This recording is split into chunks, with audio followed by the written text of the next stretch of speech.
Bismillahirrahmanirrahim. Assalamualaikum warahmatullahi wabarakatuh. Alhamdulillahi rabbil alamin. Wassalatu wassalamu ala ashrafil mursalin wa ala alihi wa sahbihi ajma'in.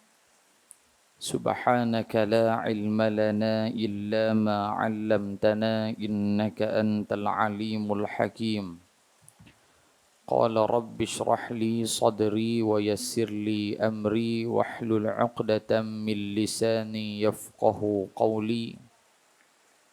Rabbana iftah bainana wa baina qaumina bil haqq wa anta khairul fatihin. Sadaqallahul aliyyul azim. Amma ba'du.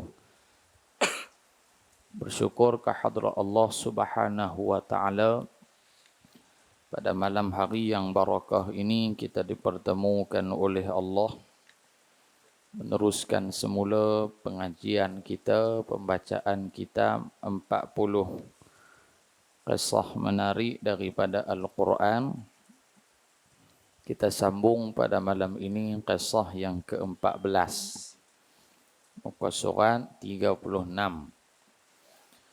Bismillahirrahmanirrahim. Qala al-muallifu rahimahullahu ta'ala wa nafa'ana bi'ulumihi fid daraini amin ya rabbal alamin.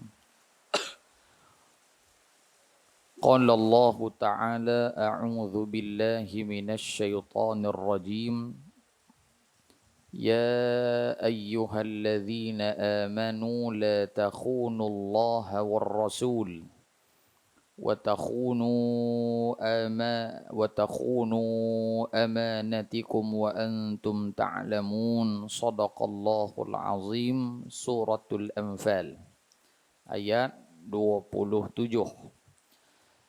Allah Subhanahu wa taala berfirman, wahai orang-orang yang beriman, yakni wahai orang-orang yang beriman kepada kami, kata Allah, janganlah La takhunullaha war rasul. Jangan kamu mengkhianati amanah Allah dan Rasulnya, yakni Nabi Muhammad sallallahu alaihi wasallam. Dan janganlah kamu mengkhianati amanah kamu sedangkan kamu mengetahui salahnya. Jadi ayat ini daripada suratul Anfal ayat 27.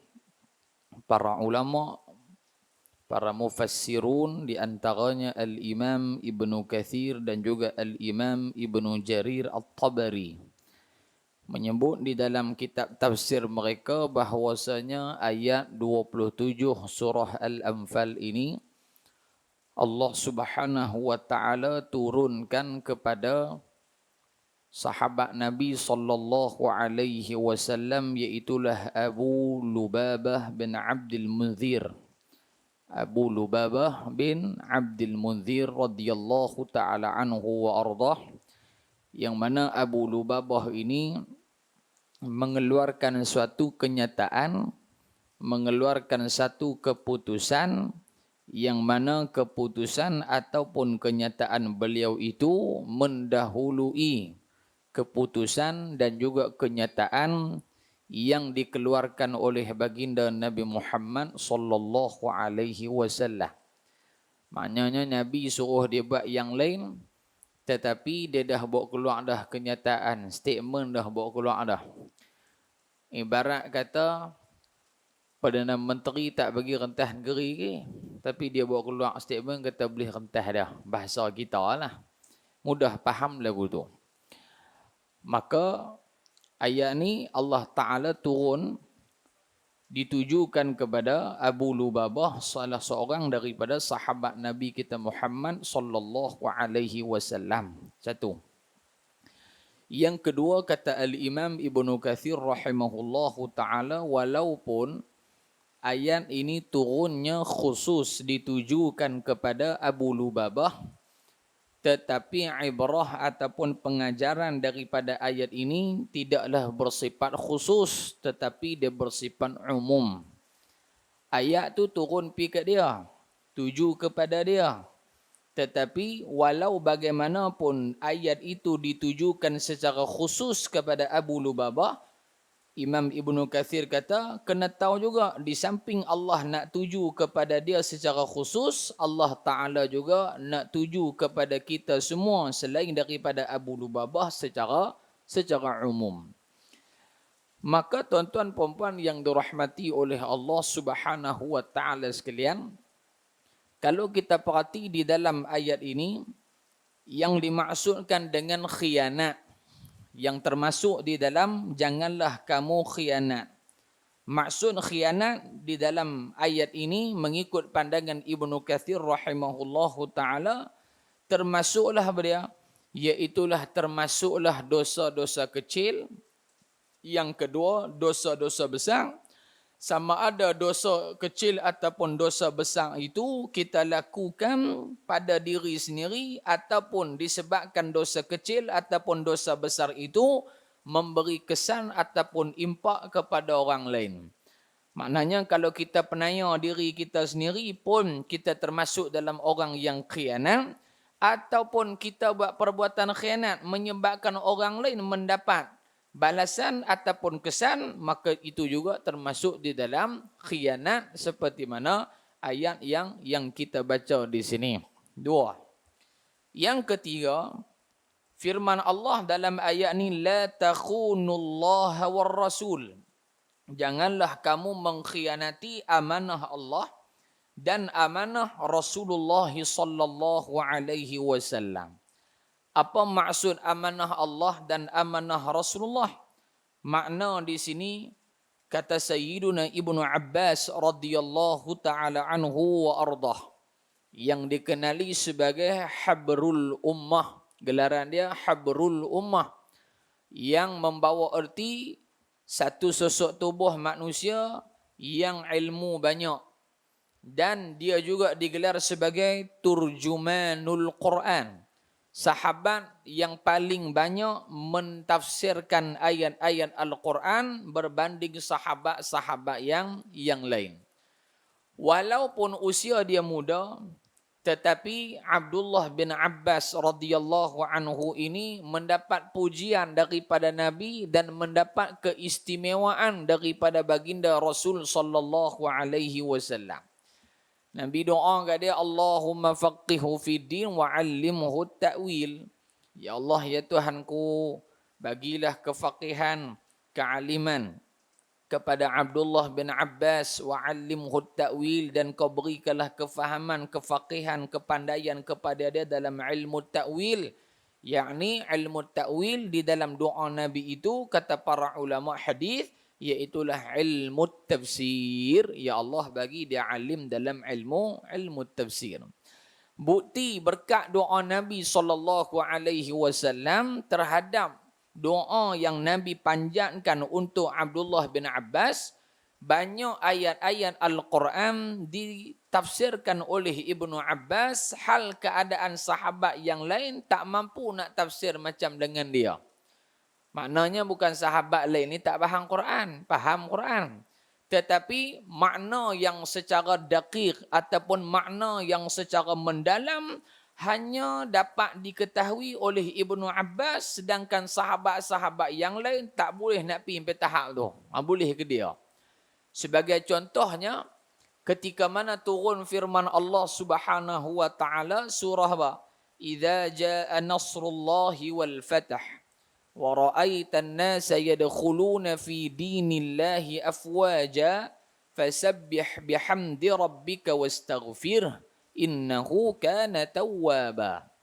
Turun ayat ni, sahabat-sahabat Nabi semua pakat berimpun, pakat duk fikir, pakat duk renung apakah hikmah di sebalik turun ayat ini, idza jaa nasrullahi wal fath. Maka di antara sahabat Nabi hak berimpun pada ketika itu semua taiko-taiko semua orang lama. Orang lama, antaranya Sayyiduna Abu Bakar As-Siddiq, Sayyidina Umar Al-Khattab, Sayyidina Uthman, Sayyidina Ali, sahabat-sahabat Nabi yang lain, termasuklah yang paling muda dalam majlis itu Abdullah bin Abbas. Abdullah bin Abbas. Jadi ditanyalah pendapat Abu Bakar As-Siddiq, lepas tu beralih mai Sayyidina beralih sampai lah kali penutup baru serah kepada Ibnu Abbas. Lalu ditanya kepada Ibnu Abbas, "Ma ra'yuka? Apa pandangan kamu? Apakah pendapat kamu tentang ayat Allah surah An-Nas ini?" Kata Abdullah bin Abbas radhiyallahu anhu, dia kata ayat ni Allah Ta'ala cerita tentang kemenangan Islam. Apabila datangnya pertolongan daripada Allah, yakni kemenangan daripada Allah, maka kamu akan tengok ramai manusia akan masuk Islam afwaja berbondong-bondong. Ramai pada ketika itu. Jadi secara konklusinya, kata Ibnu Abbas, bila mana orang ramai masuk Islam, satu. Yang kedua, bila mana Islam diberikan kemenangan, dua. Maka di sini menunjukkan bahawasanya apabila Islam akan menang, apabila ramai orang masuk Islam, dapat kita faham, kata Ibnu Abbas, menunjukkan hampir masanya Nabi kita Muhammad kembali kepada Allah Subhanahu wa taala. Maknanya tugas Nabi nak habis lah. Tugas Nabi nak habis dah. Kontrak Nabi nak sampai dakwah tu dah nak sampai pada penghujung dia. Bila mana dijawab begitu, sahabat Nabi SAW, Sayyidina Abu Bakar teriak dah. Sayyidina Abu Bakar teriak dah. Pasal apa? Dia faham dah apa yang Ibnu Abbas nak maksudkan. Dia nak bagi tahu, kata, wahai sahabat, Nabi Muhammad nak mati tak lama dah. Tapi dalam perbahasan dia tak kata Nabi nak mati dah. Dia kata apa? Dia kata Nabi punya tugas nak habis dah. Nak menunjukkan punya berlapiknya sahabat apabila nak bagi tahu tentang hampirnya saat kewafatan Nabi SAW. Berlapik sampai tahap lagu tu. Tapi sahabat Nabi Sayyidina Abu Bakar dia faham dah. Nah, sahabat-sahabat yang lain pun bila dia bagi tahu lagu tu semua pakat faham dan mereka pun kata, wahai Ibnu Abbas, kami tak pernah terfikir, tak pernah terlintas macam mana yang hang fikir. Maknanya cara dia fikir itu luar daripada kotak pemikiran sahabat-sahabat Nabi SAW yang lain. Jadi maksud la takhunullaha war rasul, jangan kamu mengkhianati amanah Allah dan amanah Rasulullah. Apa maksud amanah Allah, amanah Rasulullah? Kata Ibnu Abbas radhiyallahu taala anhu, yang pertama, jangan kamu meninggalkan segala kewajipan yang telah diperintahkan oleh Allah Subhanahu wa taala. Yang puasa, zakat, apa semua tu hak wajib-wajib dalam syariat ni, jangan kamu cuba tinggalkan dia dengan sengaja. Kalau kamu tinggal dengan sengaja, maka kamu termasuk dalam golongan yang khianat kepada amanah Allah Subhanahu wa taala. Maksud jangan khianat amanah Nabi membawa erti jangan kamu meninggalkan sunnah-sunnah Nabi dan kamu melakukan maksiat kepada Nabi Muhammad sallallahu alaihi wasallam. Maknanya kita rangkum dua-dua sekali, jangan khianat pada Allah, jangan khianat pada Rasulullah, iaitulah jangan kita melakukan perkara-perkara yang diharamkan oleh Allah, yang dibenci oleh Nabi kita Muhammad sallallahu alaihi wa ala alihi wa sahbihi wa baraka wasallam. Perkataan seterusnya, wa takhunu amanatikum. Amanatikum, dan jangan kamu mengkhianati amanah-amanah kamu. Amanah kamu di sini segala kewajipan yang ditanggung atas kepala bau kita. Maknanya siapa amanah-amanah kita? Kalau kita suami, anak bini kita, itu amanah kita loh. Kalau kita kerja, amanah kita dalam pekerjaan. Kalau kita seorang penuntut ilmu, amanah kita dengan ilmu kita. Kalau kita seorang yang menyampaikan ilmu, maka amanah kita ketika mana mengambil ilmu daripada siapa kita ambil, daripada kitab mana kita ambil, dan bagaimana kita sampaikan kepada masyarakat. Maka pada ketika itu yang dimaksudkan wa takhunu amanatikum, jangan kamu khianat akan amanah-amanah kamu. Maksud amanah di sini seperti yang kita sebutkan tadi. Kalau dia anak, dia kena jaga amanah dia dengan mak ayah dia. Kalau dia seorang pekerja, dia kena jaga amanah dia di tempat kerja. Kalau dia seorang pensyarah, dia kena jaga amanah dia. ketika mana dia menjalankan tugas sebagai seorang pensyarah, begitulah hal-hal yang lain pun. Okey, jadi itu yang Allah Taala nyatakan, wa antum ta'lamun. Hal keadaan kamu mengetahui salahnya. Salahnya apa? Salahnya nya di sini dhamir marji' balik kepada perbuatan khianat itu. Sedangkan kamu mengetahui salahnya nya apa? Sedangkan kamu mengetahui salah yakni berdosa, nah, melakukan khianat kepada Allah, kepada Rasul dan kepada tanggungjawab yang telah kamu pikul. Itu maksud secara ringkas tafsiran ayat 27 surah Al-Anfal. Kisah di sebalik ayat ini. Pelan-pelan lah tuan-tuan, kita berhenti kuliah. Bila selama mana hujan tak turun, kita jalan kuliah. Tuan-tuan kata jam. Jam malam ni dah. Nah, kita sat-sat tuan-tuan. Baik, kita baca ringkas-ringkas pasal dia melibatkan apa dia kisah yang panjang ni. Perang Ahzab ni kisah dia panjang. Jadi tuan-tuan balik pergi buka kitab sirah lah. Itu panjang lah dengan dia punya, apa orang panggil dia, rentetan dia tu. Tapi kita cerita sikit-sikit saja. Dapat hin-hin tu pun cukup lah. Dia tak boleh lama sangat. Pasal apa? Pasal kursi ni dia ada urut tapi dia tak buka urut. Payah. Kursi ni kata ada pelak urut sana ni. Dia buka pelak urut tu lama sangat kita baca. Tapi dia tak buka. Kita buat cara dia tak buka. Tuan-tuan kata elok hang duk kena urut, kami ni duk cari dinding yang ada sandak ni kata. Situ. Baik. Qala al-muallif rahimahullahu taala wa nafa'ana bi'ulumihi fid darain amin ya rabbal alamin. Kisah di sebalik ayat ini. Ayat mana? Ayat atas 27 tu. Allah Subhanahu wa taala telah menghancurkan tentera Ahzab. Ahzab ni jamak plural daripada kalimah hizbun. Ha zaiba hizbun. Satu, hizbani muthanna. Ahzab jamak ataupun plural. Jamak ataupun plural. Ini hebat bahasa Arab, dia ada satu, dia ada dua, dia ada tiga, ada lebih. Bahasa Inggeris dia ada satu, lepas tu dia ada banyak kan?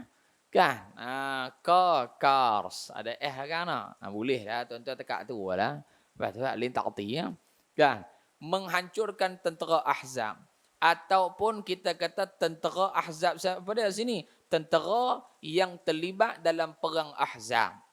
Ataupun Ahzab boleh dikitabuh nama lain Khandaq. Kha nun dal qaf Khandaq. Khandaq maknanya parit. Perang Ahzab pun dia juga, perang Khandaq pun dia juga. Dua-dua sama. Jadi perang ni berlaku bila ni? Berlaku pada 5 Hijrah. Yakni selepas 5 tahun Nabi SAW berhijrah. Dan memberi kemenangan kepada kaum muslimin. Dalam perang Ahzab ni tuan-tuan, tentera Islam tak ramai, lebih kurang 3,000 orang. Tak ramai lah. Adapun tentera musyrikin lebih kurang 10,000 orang. 10,000 orang. Dalam perang Ahzab ni, dia ada 3 puak yang bergabung. Yang menentang Islam ada 3. Yang pertama puak kafir musyrikin, yang kedua golongan munafikin, yang ketiga golongan Yahudi. Geng ni mereka buat satu perikatan. Perikatan apa tak tahu. Perikatan lah. Tak ada kena-mengena yang hidup ataupun yang mati. Dia buat perikatan ke, dia buat pakatan ke, kok suka tuan-tuan lah nak buah pun. Tak ada kena-mengena di Malaysia ni. Kan? Baik. Jadinya mereka buat apa? Mereka buat satu ikatan. Mereka buat satu persepahaman. Buat satu memorandum.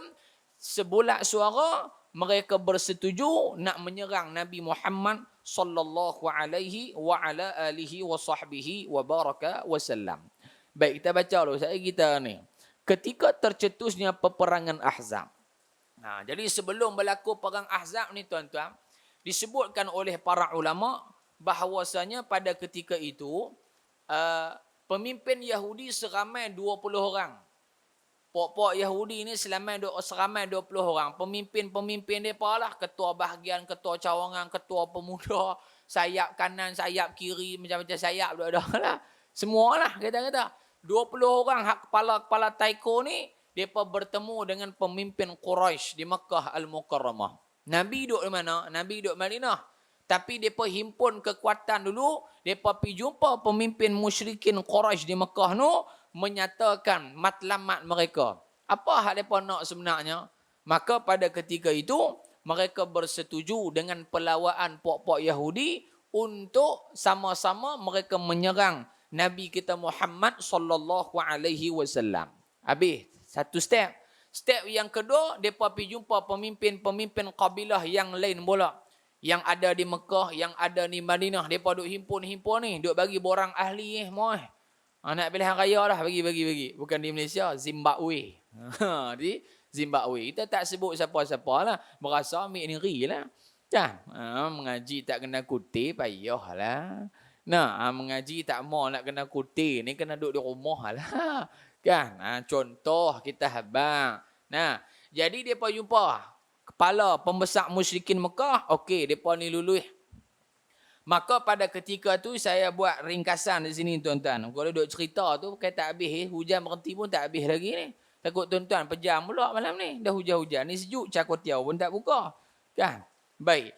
Dalam Puak Ahzab ni siapa dia yang terlibat? Secara umumnya 3 puak lah. Musyrikin, Yahudi dan juga munafik. Dalam puak-puak ni antaranya daripada kabilah Quraisy, puak-puak Quraisy, musyrikin Quraisy, musyrikin daripada Kinanah dan sebahagian daripada penduduk Tihamah. Di Tihamah ni bahagian Mekah lah. 3 puak ni, mereka ini diketuai oleh seorang lelaki nama dia Abu Sufyan bin Harb. Quraisy, lepas tu daripada Kinanah, lepas tu sebahagian penduduk Tihamah. 3 puak ni disatukan dalam satu grup WhatsApp, Facebook, Telegram. Ketua dia, admin grup dia siapa? Abu Sufyan bin Harb. Satu. Puak yang kedua daripada Bani Salim. Bani Salim diketuai oleh Al-Harith bin Auf. Al-Harith bin Auf. 2. Yang ketiga daripada puak Qatafan. Bukan ribut Taufan. Puak Qatafan, mereka ni diketuai oleh Uyainah bin Hisn. Uyainah bin Hisn. Puak yang keempat daripada Bani Ashja'.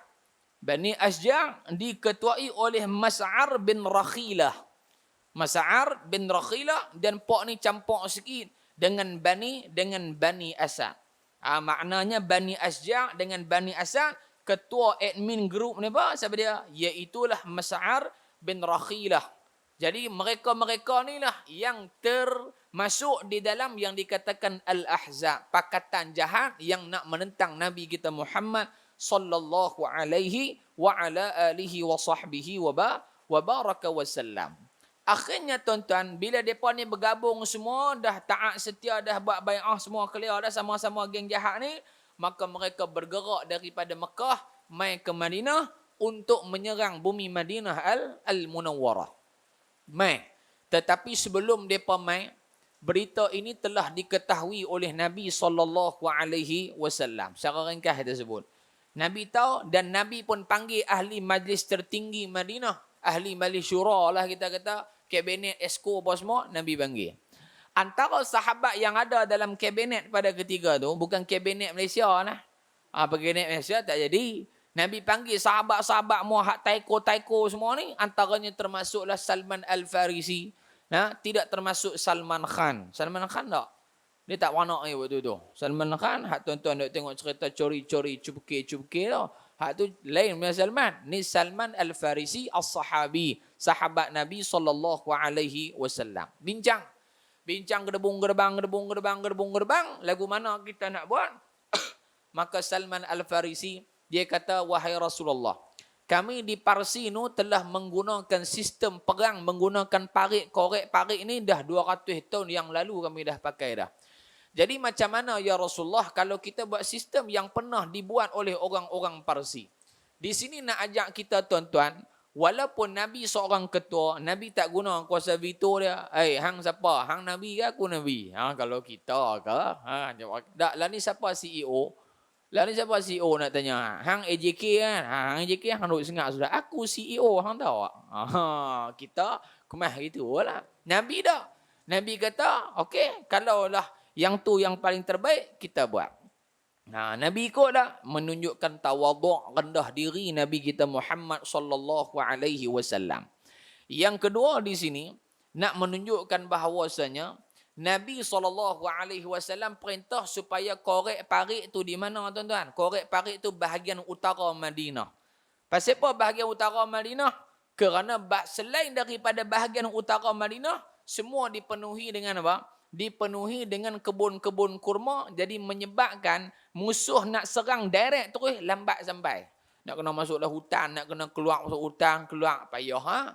Jadi menggunakan apa? Mereka akan guna arah yang mudah mereka nak sampai, mudah mereka nak serang. Yakni melalui tanah lapang. Tang mana tanah lapang padang pasir yang tak ada apa? Bahagian utara Madinah Al-Munawwarah. Jadi Nabi perintahkan supaya korek pada bahagian utara. Menunjukkan Nabi bukan hanya seorang tu imam, bukan hanya seorang suami, bukan hanya seorang panglima tentera.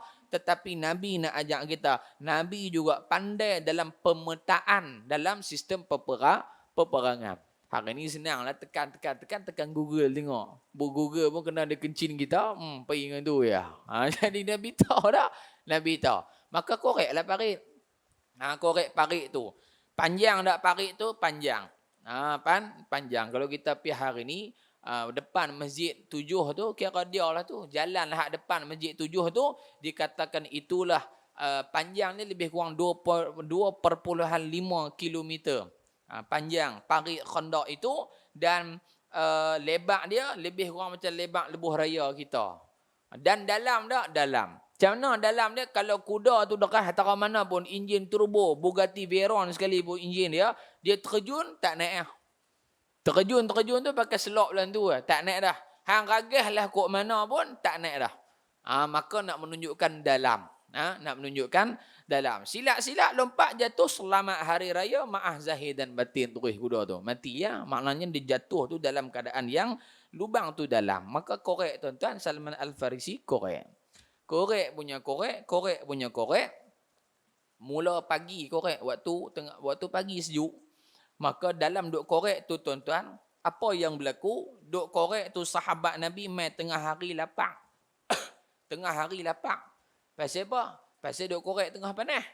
Maka sahabat mai mengadu kat Nabi SAW, ya Rasulullah, tengok ni perut kami ada batu ya Rasulullah. Kami tak makan ni lapang ni.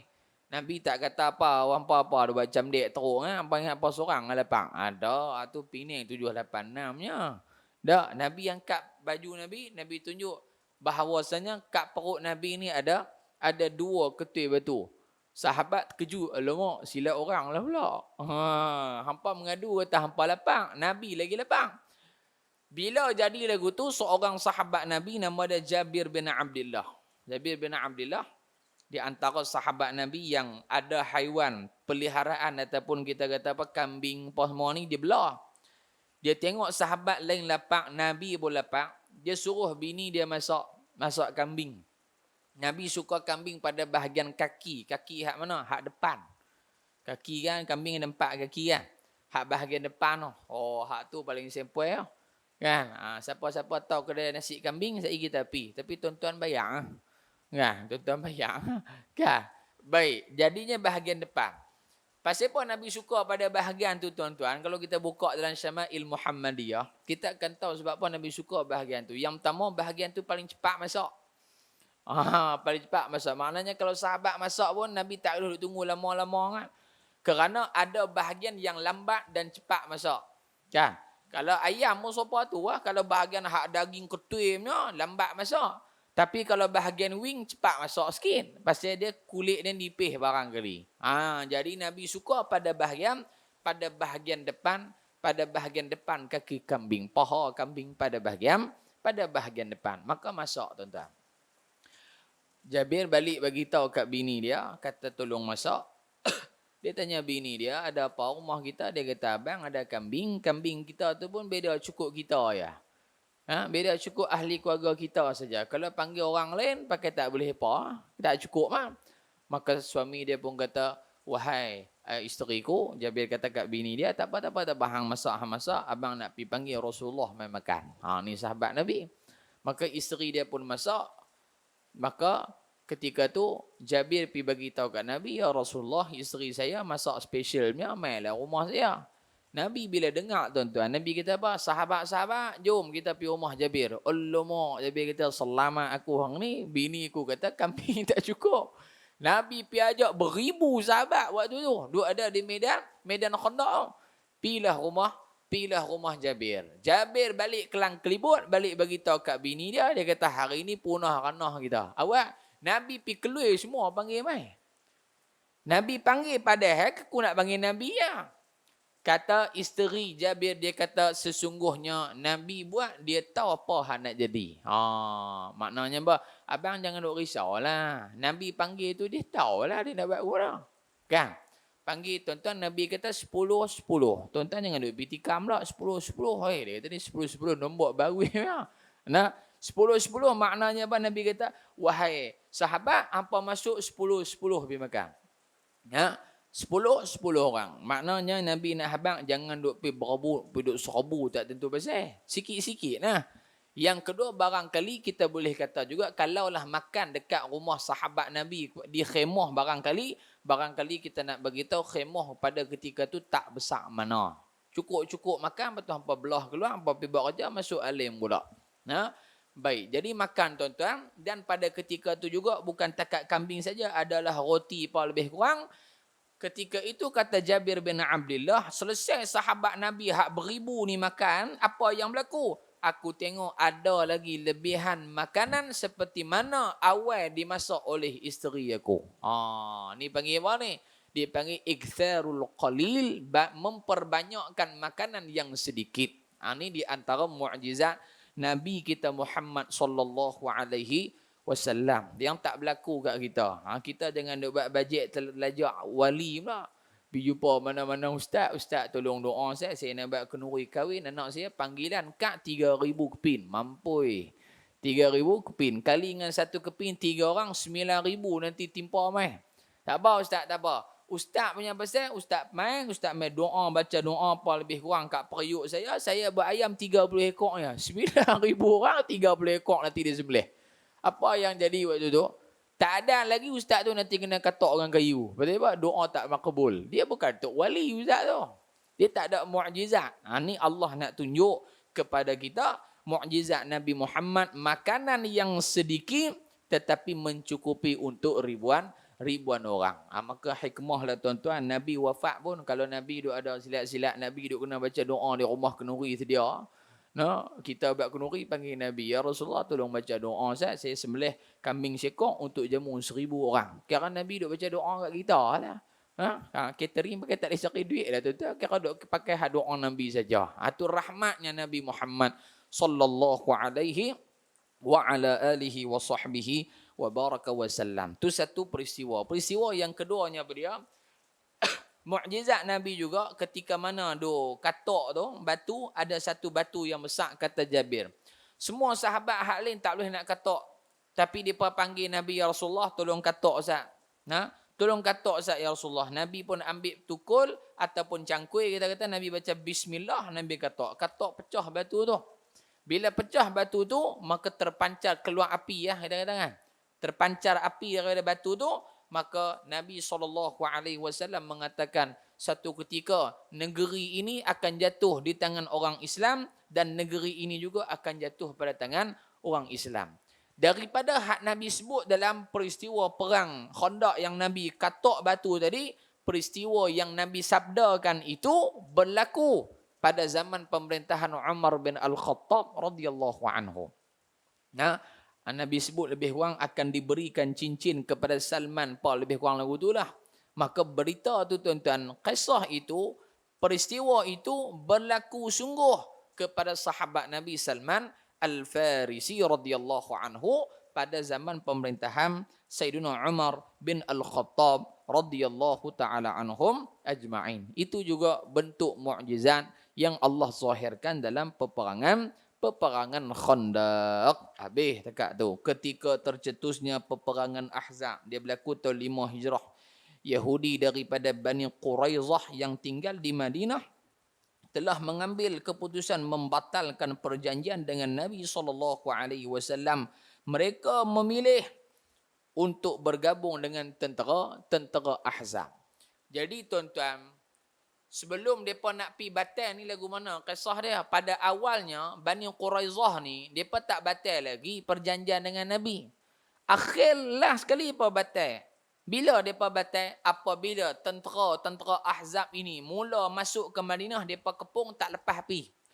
Bila mereka mai dekat, tentera Islam menghujani panah atas mereka. Pakak duk lawan. Lawan hang tembak aku tembak hang. Menyebabkan mereka nak masuk tak boleh. Satu kena panah. Yang kedua nak masuk ada parit luas pula. Tak lepas masuk. Maka pada ketika itu tuan-tuan, di antara panglima-panglima tentera daripada musyrikin yang ada pada ketika itu, yang ada dalam golongan Ahzab itu, di antara mereka iaitu Amru bin Abdi Wud. Salah seorangnya Amru bin Abdi Wud. Yang kedua Ikrimah bin Abi Jahal. Anak Abu Jahal. Waktu ni dia tak masuk Islam ni. Ikrimah bin Abi Jahal. Yang ketiga Dirar bin Al-Khattab. Ni 3 orang ni kira panglima yang cekap dalam tunggang kuda. Bila nak masuk tak boleh tuan-tuan. 3 mereka ni ambil jalan tengah. Mereka buat macam mana? Mereka pergi cari bahagian parit yang tak berapa nak luas sangat. Yang agak-agak boleh lompat kuda tu lepas pergi. Maka izin Allah Subhanahu Wa Taala, Amru bin Abdi Wud ini dia naik kuda, dia lompat-lompat lepas pergi dia seorang. Hak lain pakat terjun masuk dalam lubang. Bila mana dia lepas masuk tuan-tuan, siapa sahabat Nabi hak mula-mula pergi challenge dia? Iaitulah Ali bin Abi Talib. Sayyidina Ali bi.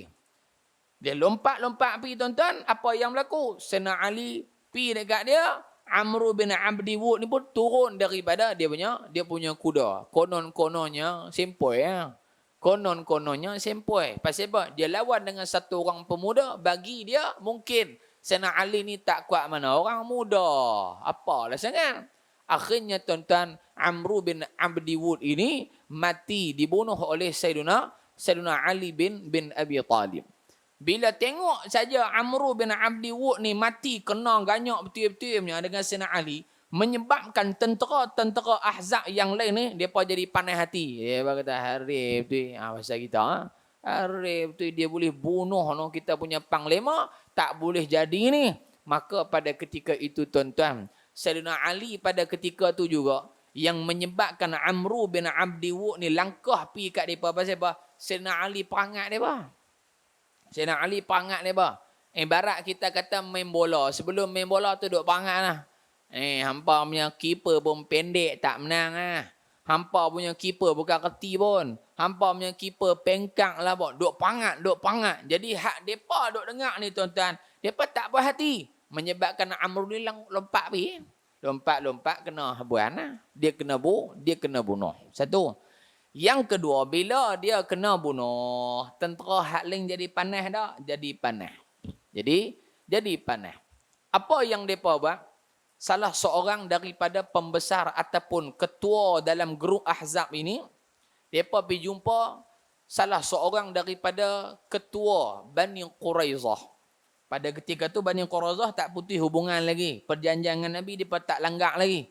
Tapi oleh kerana mereka ni nak masuk tak boleh, mereka buat macam mana? Mereka ambil jalan supaya golongan yang bersama dengan tentera Muhammad, antaranya Bani Quraizah, kalau boleh kita cantah biar mereka ni masuk duduk belah kita. Barulah kita dapat kekuatan. Biar kita ambil kerusi ahli parlimen mana-mana kita ambil pada ketika tu. Suapilah apa pun. Contoh. Kan? Contoh. Apa jelas dak rakaman tak apa, les pun tak apa, bukan nak bayar sangat kan. Kita sebut ada kitab belaka, saya tak ada nak tulis bagi habis tu, tak pasal banyak sangat, dia panjang sangat perbahasan dia, kisah hak disebut dalam ni. Baik, akhirnya depa pergi jumpa salah seorang daripada ketua Bani Quraizah, menyatakan bahawasanya jomlah hampa masuk dengan kami, kita buh Muhammad, lepas tu kita menang, kita boleh ambil Madinah. Tuan-tuan, cerita ni lelah ni pun dia jadi dah. Faham tak ni? Tuan-tuan macam tak pun nak faham ya. Ya, cerita ni duk ada dah. Kerajaan tu duk ada dah. Mana punya kerajaan tak tahu lah cerita. Jadi kita ambil pengajaran lah. Kerajaan tu duk ada dah. Tapi oleh kerana musuh nak ambil tak lepas habis, dia guna ke mana? Dia guna geng-geng hak duk memihak pada kerajaan. Hang malah dengan geng kami. Kita menang, kami bagilah kat hang. Contoh lagu tu. Jadi tak kalut kalau jadi pun tuan-tuan. Kalau jadi pun tak kalut, tak jadi pun tak kalut. Pasal apa? Pasal hak Nabi dulu jadi dah. Ni hak kata pok-pok munafik ni. Kan? Tak kira dia dengar marah lah. Dia kata kat siapa pula. Tak kata kat siapa lah. Tak kata kat siapa. Sebab tu mengaji sirah ni kita dapat tangkap. Oh, hak duk jadi law ni rupanya dulu pun ada dah. Sebab tu tok-tok guru dia tak kalut. Kan? Orang hak mengaji sopa tuan-tuan dia tengok tu. Dulu jadi dah. Nak kalut apa? Kan? Hak duk kalut ni, hak tak ngaji tu kalut lah. Dia berasa kalau dia menang, dia boleh belakang. Sebenarnya mereka ni golongan-golongan yang dahulunya telah diberikan petunjuk ataupun telah diberikan balasan oleh Allah Subhanahu wa taala. Pok-pok munafik belaka ni. Tak kata apa. Contoh sahaja supaya diambil pengajaran daripada kisah-kisah yang telah lalu. Pi jumpa, akhirnya depa ni kata, "Okey on, cantik. On, kami keluar. Kami tak sokong Muhammad." Maka pada ketika tu, mereka duk sangka dengan mereka tak sokong Nabi Muhammad, putuskan hubungan, perjanjian dengan Nabi Muhammad pada ketika tu, mereka boleh menang. Akhirnya tuan-tuan kalah tak? Kalah juga. Allah Subhanahu wa taala memberi kekalahan kepada orang-orang ataupun pok-pok daripada tentera Ahzab. Jadi di sini tuan-tuan, kita ambil pengajaran apa? Tentera Islam dalam perang Ahzab 3,000. Tentera musuh 10,000. Akal kata 10,000 menang. Akal kata. Tapi Allah Ta'ala punya peraturan, Allah Ta'ala punya ilmu, dia berhak buat segala-gala. Tak semesti yang sikit dia kalah. Tak semesti yang banyak dia menang. Tuan-tuan faham ni? Kan kadang-kadang kita tengok pilihan raya. Bukan di Malaysia ni. Bukan di Malaysia. Tapi tempat lain lah. Di belah-belah Afrika sana. No? Kan? Pada peringkat awal tengok saluran satu boleh kat mereka. Saluran satu ni dia kerah. Dia payah pasal lama dah. Ya, tuan-tuan tak. Tuan-tuan walaupun saluran satu tapi tak macam tu. Ni saluran satu hak jenis makan mi sak ni.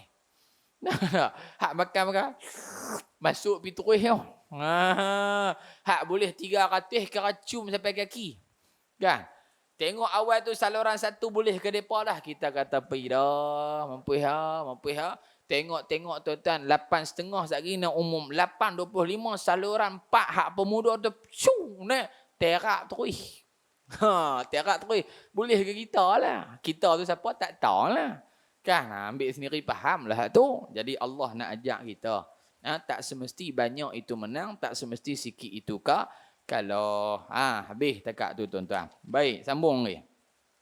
Mereka memilih untuk bergabung bersama tentera Ahzab itu. Siapa mereka sini? Bani Quraizah itulah kita sebut tadi ni.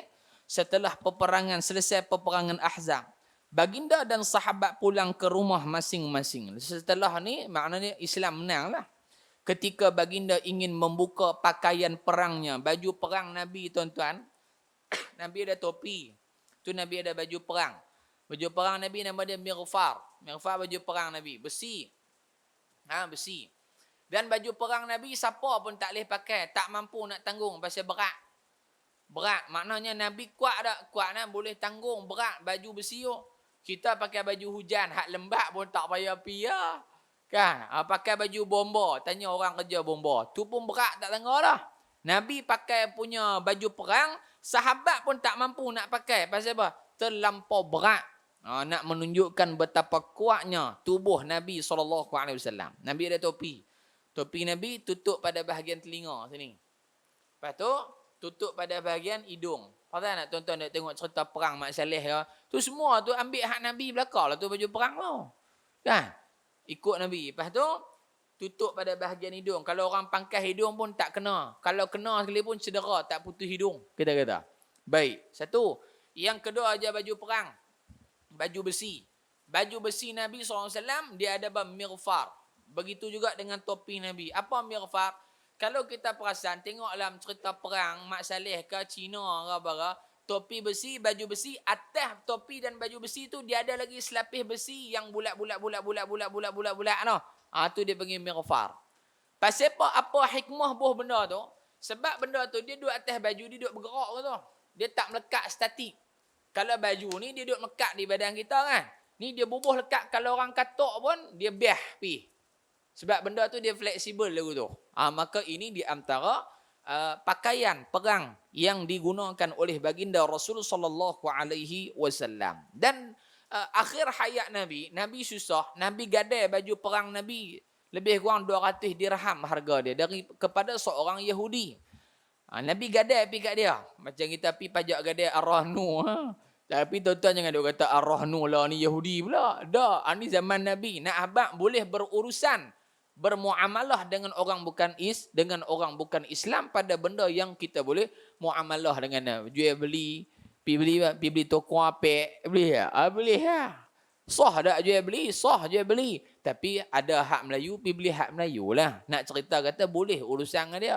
Kerja dengan apek boleh tak? Boleh, tak ada masalah apa. Kan? Kerja dengan orang bukan Islam boleh tak? Boleh, tak menjadi masalah selama mana pekerjaan kita tu tak membantu agama dia, tak membantu benda-benda jahat hak dia buat. Kan? Baik. Jadinya Nabi pergi gadai, Nabi tak boleh ambil balik. Pasal Nabi susah. Nabi gadai tu pasal nak beli barang makan. Tak ada duit dah. Nabi pergi gadai, kawan tu bagi duit, Nabi beli barang. Tetapi di akhir hayat Nabi tak mampu nak pergi ambil balik barang yang telah Nabi pajak pada perempuan Yahudi tadi. Kerana susah. Susah. Jadi kita takaklah ni makan tak perlu gadai. Gila kereta ke motor ke apa. Nak menunjukkan senang lagi kita berbanding Nabi SAW. Baik. Ketika baginda ingin membuka pakaian perangnya, Allah menurunkan arahan supaya mendapatkan Bani Quraizah, mereka perlu diajar kerana pengkhianatan mereka itu. Akhirnya apa? Bila Islam menang, patut Allah Ta'ala buat turun wahyu supaya Nabi dan para sahabat yang lain bagi sikit, tunjuk ajar sikit kepada Bani Quraizah yang mereka ni mengkhianati perjanjian dengan Nabi SAW. Rasulullah bersabda kepada para sahabatnya, jangan seseorang pun di kalangan kamu yang bersembahyang asar kecuali di perkampungan Bani Quraizah. Maknanya barangkali waktu tu Nabi sampai waktu luhur, barangkali sebelum asar, Nabi kata, hei sahabat, hampa jangan semayang melainkan di perkampungan Bani Quraizah. Maknanya, lah ni juga kena pi. Jangan duk tangguh-tangguh. Pi lah juga. Kalau pi awal, sehari masuk asar, hampa mayang lah di sana. No? Di perkampungan Bani Quraizah. Di sini nak ajak kita, hang perang tara mana pun, semayang tetap wajib. Ni dak perang haram dak pun. Duk di pusat kuarantin COVID, mayang pun dak. La hawla wa la quwwata illa. Bukan di Malaysia ni, New York City. Di New York City. Tak mayang. Dia kata kami sakit. Sakit apa? Hang duk sembang sampai sehari semalam. Sakit bukan sampai hang nak mati. Hatta kalau hang putus tangan kali pun kena mayang. Nabi pi perang pun Nabi mayang. Dia kena COVID tak mayang. La hawla wa la quwwata illa billah. Banyak tuan-tuan orang tak mayang. Hak duduk di tempat COVID, bukan kita tuduh mereka tak mayang. Tak, hak ni kita nampak sendiri. Adik-beradik kita pun ada kena COVID ke. Adik saya baru keluar kena COVID. Bini dia kena COVID. Mak mentua saya kena COVID. Kak Ipak kena COVID. Tepa kena COVID. Ramai kena COVID. No? Jadi mereka duk habang, loh tak mayang. Umur 60 tak mayang awak. Sakit loh. Dia kata sakit. Berjalan miu. Dia kata sakit. Tak mayang. No? Jadi tak mayang tuan-tuan, lambatlah benda tu nak hilang. Hak sakit pun tak mayang, tambah hak tak sakit telah. Tu hak di pusat COVID, hak hospital tak cerita lagi. Tangan patah pun tak mayang dah. Dia kata nak mayang ke mana, ayak tak ada. Tak boleh kena ayak, hang tayamum lah. Jangan hang tunjuk pandai sangat. Pandai tu sebaliknya lah, tuan-tuan faham sendiri lah tu. Kan? Pandai tu taruh ke orang tak mau. Jangan duk ambil semua. Kan? Tak mayang. Padahal Islam ajak dah. Kalau bukan pada anggota wuduk, boleh je hang wuduk. Tak ada masalah. Kalau duduk pada anggota wuduk sekalipun, ada cara dia. Kita nak selesaikan dia. Nah, dia kata badan kentung terus Ustaz. Oi, dia kata melecok habis satu badan. Tapi boleh ya, dia bersembang. Boleh buat TikTok boleh. Kena ambil wuduk tak? Kena ambil wuduk mengikut cara-cara yang telah ditetapkan oleh syarak hukum fiqh hajat siadah. Habis itu. Sikit itu tuan. Belajar ni. Jangan seorang pun di kalangan kamu yang bersembahyang asar kecuali di perkampungan Bani Quraizah.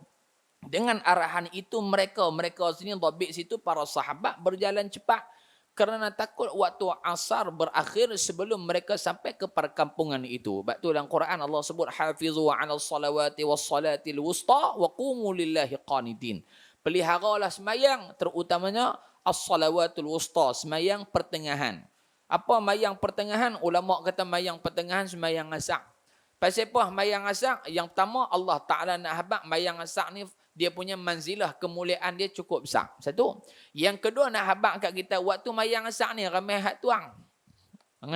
Waktu mayang asar ni ramai yang tuang, yang tak semayang. Okey? Baik. Sebahagian sahabat ada yang sembahyang di perjalanan kerana mereka berpendapat arahan itu bertujuan agar mereka segera keluar ke sana. Sebahagian pendapat tak sembahyang di kampung Quraizah. Dalam on the way perjalanan tu sembahyang dah. Nak menunjukkan apa tuan-tuan? Dalam perjalanan pun boleh sembahyang. Tak jadi masalah apa. Boleh sembahyang tepi highway, sembahyang. Ni masalahnya highway pun semua buka dah. RNR pun buka, surah NRR pun buka. Hang tak sembahyang ke? Ni masalah. Kan kena semayang juga walaupun di RNR. Dia tak wajib mayang di surau. Tuan-tuan sekali kita mayang Isyak di luar sah. Tuan-tuan kata gila apa tak ni? Hang dalam surau dah tapi mayang di tengah hujan tak ada kerja. Nak habaq kata sah. Tuan-tuan balik kuyuk bini kita pergi kuliah tak mana ni. Kuliah dalam surau mayang luar surau. Pasal apa? Nak buat teori, nak buat praktikal cara semayang Nabi. Bulan ni ialah bulan depan tak mayang. Dia kata hampa kalau hujan jangan duk pergi dengar kuliah Ustaz tu. Mampu kena mayang Isyak tengah hujan. Jadi sah dah, sah. Hatta mayang atas katil pun sah. Mayang atas katil pun sah.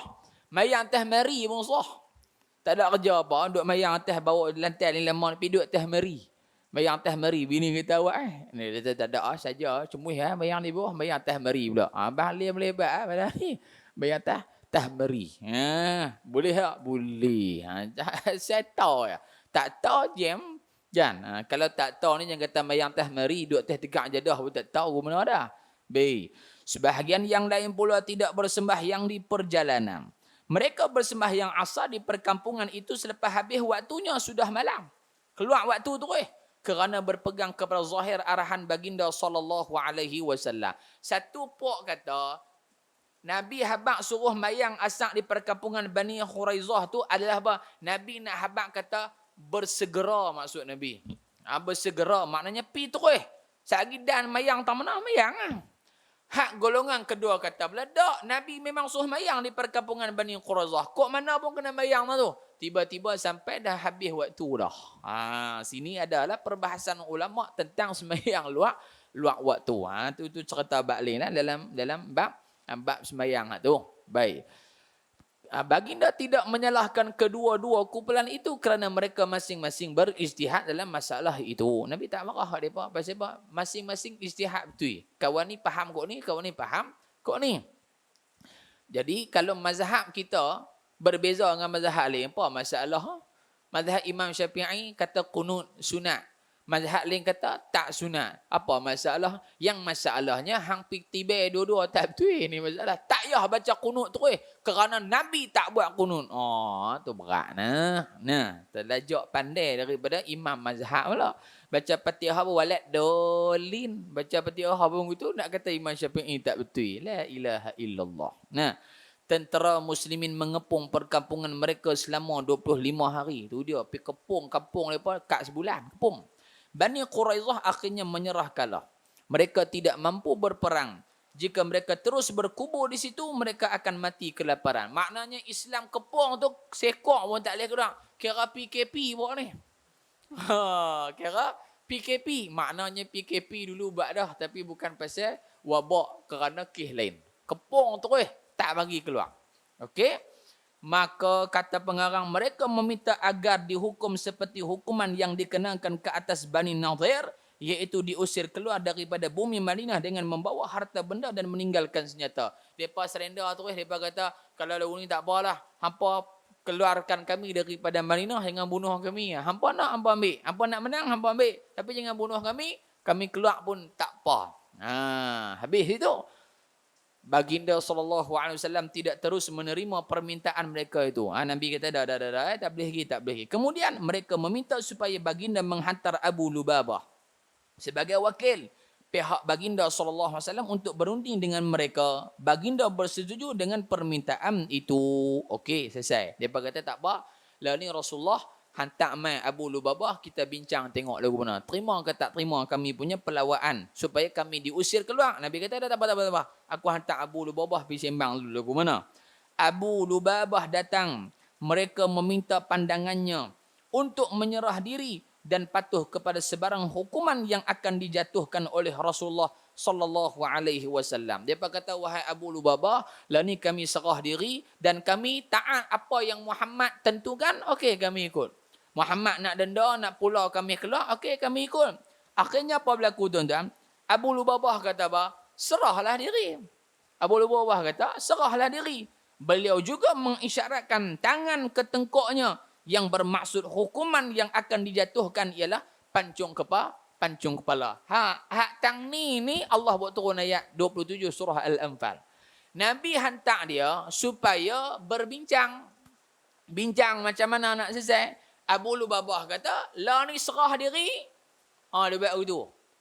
Seolah-olah Abu Lubabah kata, hampa serah diri mah. Kami nak pancung terus, selamat. Sedangkan Nabi tak suruh pun pancung. Abu Lubabah yang mengeluarkan sendiri pendapat dia nak pancung. Beliau sebenarnya telah mendahului Rasulullah dalam perkara ini kerana Rasulullah belum lagi memutuskan hukuman kepada mereka. Nabi pun tak kata hang pancung ke apa-apa, tapi dia buat keluar siap dah. Dia mendahului Rasulullah. Abu Lubabah menyesal dengan tindakannya itu. Yang ni dia menyesal lepas pada tu. Beliau yang ditugaskan menjadi perunding telah mengkhianati amanah yang diberikan. Tuan-tuan, Abu Lubabah dia buat keluar kenyataan. Awal daripada Nabi pun dia anggap khianat. Apatah lagi hak langgar tu tak patah balik dah. Telah lagi. Kan? Ini bererti beliau telah mengkhianati Allah dan Rasulnya setelah pulang ke Madinah. Dianggap khianat ke Nabi, ke Allah pun, apabila mendahului Nabi pun dianggap khianat. Bagaimana orang hak lawan terus ajaran Islam? Ni nak kira lagu mana? Tak khianat lagu mana lagi ni? Kan? Baik. Beliau mengikat dirinya di salah satu tiang masjid. Masjid sini tuan-tuan Taubik bukan masjid Batang Jangguih. Saya dulu pergi cari masjid Batang Jangguih punya tiang pula. Tak, Masjidin Nabawi dalam Raudah. Ada satu tiang daripada tiang Abu Lubabah. Sehingga Allah menurunkan ayat 102 surah At-Taubah yang menyatakan bahawa Allah telah menerima taubatnya. Yang ni Abu Lubabah, dia ikat tangan dia dan dia kata, jangan siapa mai buka ikatan aku. Melainkan hak buka ikatan ini adalah Nabi Muhammad. Kalau Nabi tak buka, maknanya taubat aku tak diterima oleh Allah. Tapi kalau Nabi mai buka, Allah terima taubat aku. Akhirnya turun ayat 102 surah At-Taubah. Allah menyatakan Allah terima taubat Abu Lubabah. Baru Nabi pergi buka ikatan yang diikat pada tubuh badan Abu Lubabah radhiyallahu ta'ala anhu wa ardah. Wallahu a'lam. Sambung bulan depan konspirasi terhadap Rasulullah sallallahu alaihi wasallam. Ni pun cerita syok juga ni tuan-tuan ni.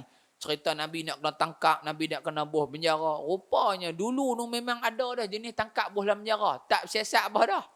ISA kita kata kan. Dah tuan-tuan. Rupanya hak Arab jahiliah buat dulu dah ada zaman Nabi SAW dan diulang balik zaman kita. 20 tahun yang lalu. Hak duk kena rimuk apa semua tu dalam penjara tu.